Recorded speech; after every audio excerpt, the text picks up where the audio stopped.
But like I said, I've only been playing this game for a few thousand hours. Hello everyone, my name is Christoph Jakob, I'm a music composer for video games, and today let's listen to PAINTSCRAPER from Splatoon 3. Let's go!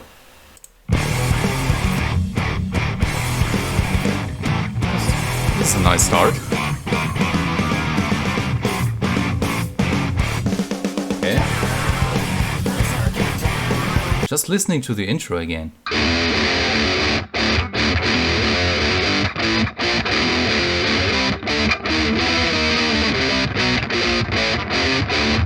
This is rhythmically so interesting. The funniest part about this intro section that feels a little chaotic is if you keep counting, it actually isn't all that chaotic. There's no time signature change. There's just so many offbeats in there that it starts to feel very chaotic. I mean, just listen to this.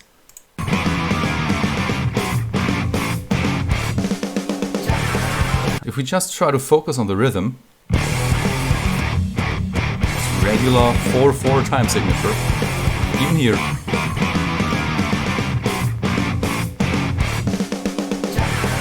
Also, let me mention real quick just how heavy and how juicy those electric guitars sound. This sounds more like something you would hear in a game like Burnout combined with Shadow the Hedgehog or something like that.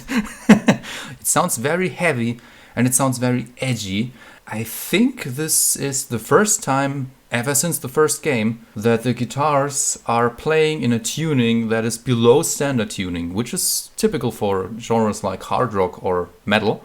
I could be wrong here, but I think this is the first time that we're getting something that is below standard tuning.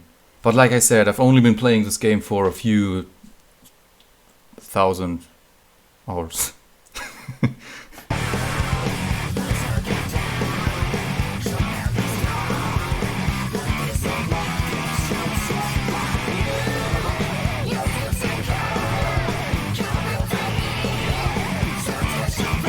This goes so hard.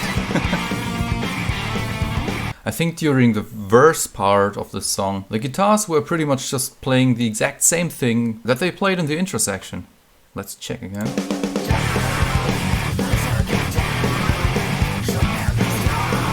Yeah.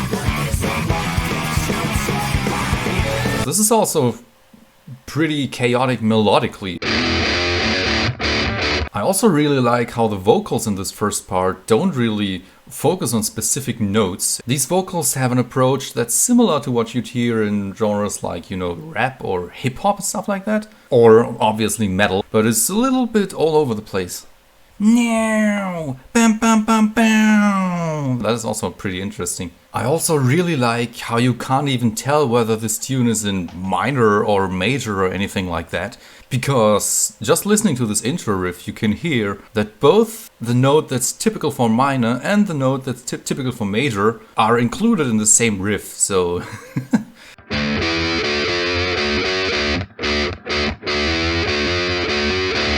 Stuff like that usually sounds very quirky, and you would expect something like that in a game like Paper Mario or Mario and Luigi, where you can hear this kind of stuff all over every single soundtrack. But honestly, I think there's no game that's as quirky as the Splatoon franchise, right? So this is more than appropriate to do something like that.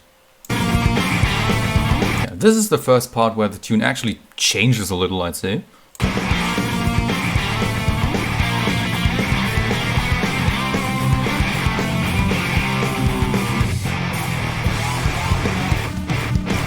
And back to the intro riff again.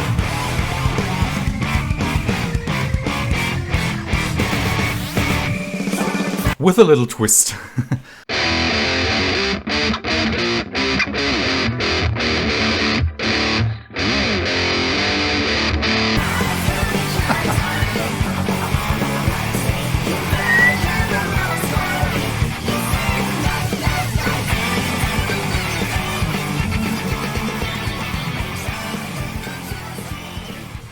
This entire tune felt so awkward, but I'd say in the best ways possible. I think it's pretty safe to say that this is so far the heaviest tune we've heard in the entire franchise.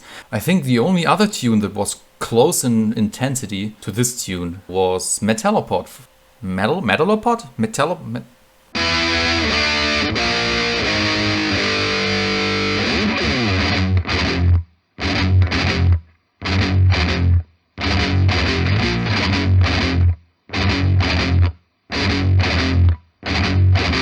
from the first game. Chaos manifests in so many different ways in this tune, which is obviously perfect for a game that is centered around chaos. This has been my first reaction video, and I'll probably look back at it in a few months or hours, and who knows, hopefully I still like it, hopefully you liked it. If you'd like to see more reaction, tutorial or analysis kind of videos, you can click here. And in case you'd like to hear some of the music that I did for video games, you can click here. I've also been working on my own little Splatoon inspired soundtrack that will release on August 17th, so stay tuned. And I'll see you in another video.